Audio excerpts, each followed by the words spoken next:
بسم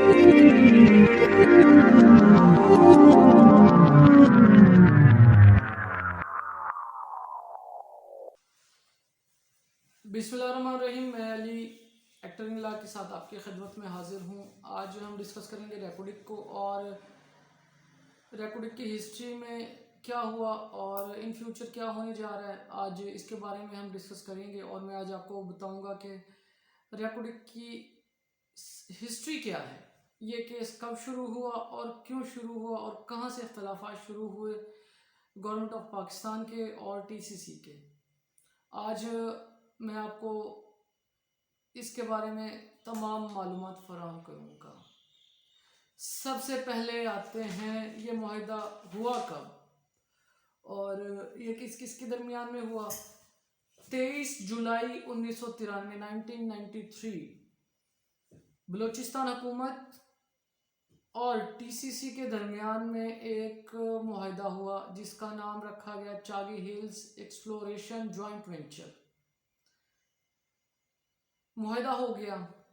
اس کے بعد جو ٹی سی سی نے جو ٹوٹل جو اس میں تھی انویسٹمنٹ کرنی تھی وہ 3.3 ارب ڈالر تھی جو اس نے ایک مائننگ کے لیے مختص کی تھی. اس میں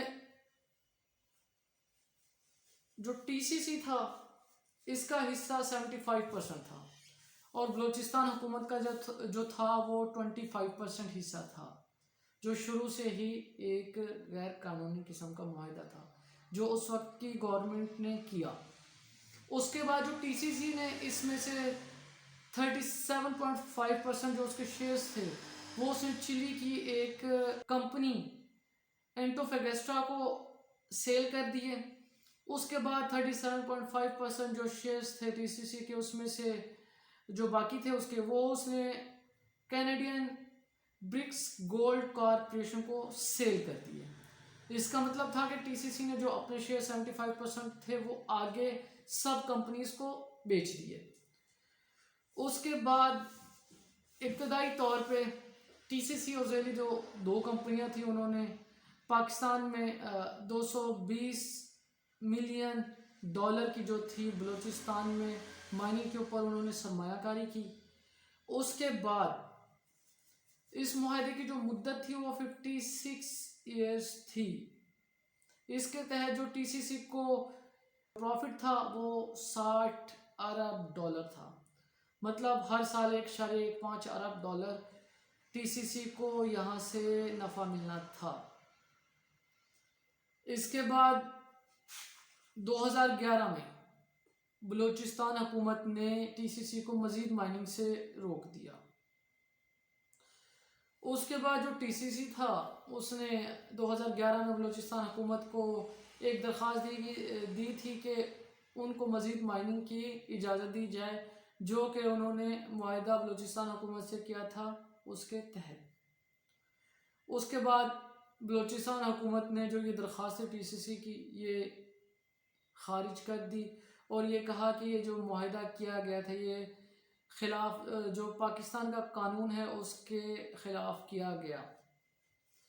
اس کے بعد 2013 میں ایک اس کے بعد بلوچستان حکومت کے فیصلے کے بعد وہ کورٹ چلے گئے. کورٹ نے 2023 میں ایک ججمنٹ دی. اس میں کورٹ نے کہا تھا کہ یہ جو معاہدہ بلوچستان حکومت اور ٹی سی سی کے درمیان میں کیا گیا یہ غیر قانونی تھا. اس کی پاکستان کے قانون کے مطابق کوئی حیثیت نہیں تھی اور کورٹ نے یہ جو ایگریمنٹ تھا اس کو کینسل کر دیا. اس کے بعد اسی دوران جو کیس جب چل رہا تھا یہ 2012 میں ٹی سی سی نے آئی سی ایس آئی ڈی کا مخفف مطلب جو وہ ہے international centre for settlement and investment disputes, اس سے ٹی سی سی نے رجوع کر لیا. اس کے بعد ٹی سی سی نے 11.43 ارب ڈالر ہرجانے کا کیس تھا، وہ پاکستان کے خلاف ICSID میں وہ فائل کر دیا۔ اس سے پہلے پاکستان اور آسٹریلیا کی حکومتوں کے درمیان ایک معاہدہ طے تھا، بائیلیٹرل ٹریٹی ایگریمنٹ، جس کے تحت دونوں ملکوں کے درمیان میں اگر کوئی بھی انویسٹمنٹ ہوگی تو اس کی ضمانت دونوں ملکوں کی گورنمنٹ دے گی اور اس کی حفاظت کرے گی، یہ شامل تھا۔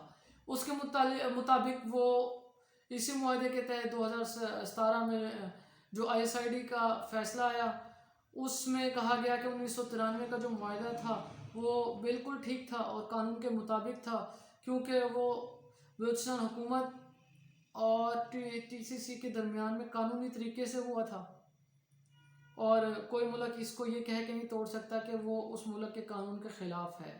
یا تو یہ جو تھا معاہدہ پہلے ہونا ہی نہیں چاہیے تھا، اگر ہو گیا ہے اور یہ گورنمنٹ اس کی ضمانت دے رہی ہے پاکستان، تو یہ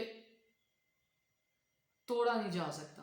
ICSID نے اس کا فیصلہ 2017 میں دیا۔ اس کے بعد ISID کے فیصلے کے بعد TCC نے فیصلہ کیا کہ پاکستان سے وہ پیسہ نکلوانے کے لیے مزید اقدامات کرے۔ اس نے 2019 میں انٹرنیشنل آربیٹریشن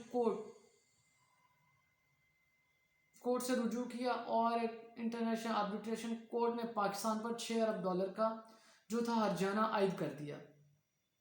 اس کے علاوہ پاکستان کو وکلا کے فیس کے طور پہ بھی ایک بھاری رقم ادا کرنا پڑی، 1 ارب روپے تقریباً انہوں نے چیری بلیئر جو انہوں نے اس کیس کے لیے وکیل کیا تھا اس کو دینا پڑی۔ اس کے بعد 2019 کے فیصلے کے خلاف پاکستان نے ICSID میں ہی اپیل فائل کر دی، اور اس میں جو ISID نے جو تھا انہوں نے پاکستان ایک فیصلہ جاری کیا جس کے مطابق اگر پاکستان 1.15 ارب ڈالر سیکیورٹی کے جمع کرواتا ہے تو باقی رقم کی حد تک پاکستان کو اسٹے مل جائے گا، لیکن پاکستان نے 1.15 ارب جو ڈالر تھے وہ جمع نہیں کروائے، اور یہ کیس ایسے ہی چلتا رہا۔ تو اس کے بعد TCC نے British Virgin island court سے رجوع کیا، اور شروع میں اس کیس میں کوئی پاکستان کی طرف سے کوئی بھی پیش نہ ہوا، جس کے بعد عدالت نے فیصلہ کیا کہ PIA کے اور جتنے بھی آف شور اکاؤنٹس ہیں ان کو، اور PIA کے جتنے بھی ہوٹلز ہیں سب کو منجمد کر دیا جائے۔ تو کورٹ نے پاکستان انٹرنیشنل ایئر لائنز کے جتنے بھی اثاثے تھے ان کو منجمد کر دیا۔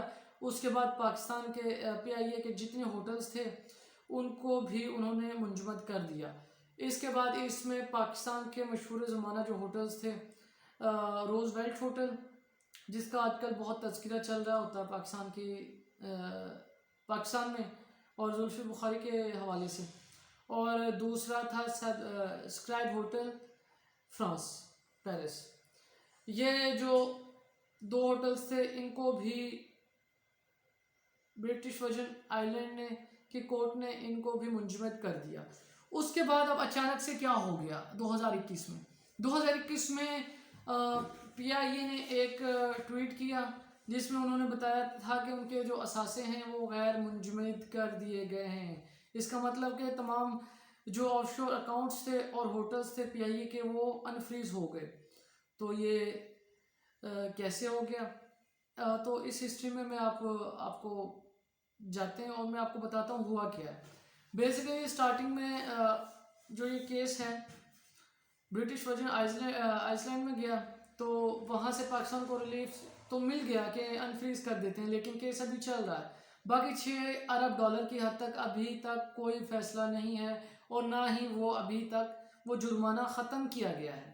تو ابھی اس کی مزید جو ہے اس میں ڈیولپمنٹس بھی ہونی ہیں، ابھی عدالت کا فائنل فیصلہ بھی آنا ہے، تو اس کے بعد ڈیسائیڈ ہوگا کہ جو 6 ارب ڈالر پاکستان پر جرمانہ ہوا تھا آیا کہ وہ ختم ہوا بھی ہے یا نہیں۔ تو مزید اب اس میں انتظار ہی ہے، جب تک عدالت کا فیصلہ نہیں آتا تب تک ہم بھی انتظار کر رہے ہیں، آپ بھی کریں۔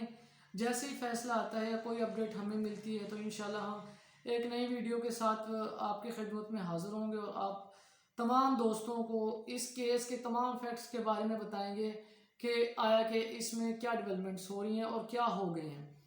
تو ہماری بھی دعا یہی ہے ایز اے پاکستانی کہ جو $6 ارب کا جو ہم پہ جرمانہ ہوا یہ ختم ہو جائے، لیکن بہرحال اب کیس جو ہے عدالت میں ہے، اور تب تک ہم اس پہ کوئی ورڈکٹ نہیں دے سکتے کہ آیا کہ اس میں کیا فیصلہ ہونا کیا نہیں ہونا، تب تک انتظار ہے۔ تمام دوستوں کا بہت شکریہ، اور انشاءاللہ ایک نئی ویڈیو کے ساتھ آپ کی خدمت میں حاضر ہوں گے اور نئی اپڈیٹس کے ساتھ۔ تب تک اللہ حافظ، پاکستان زندہ باد۔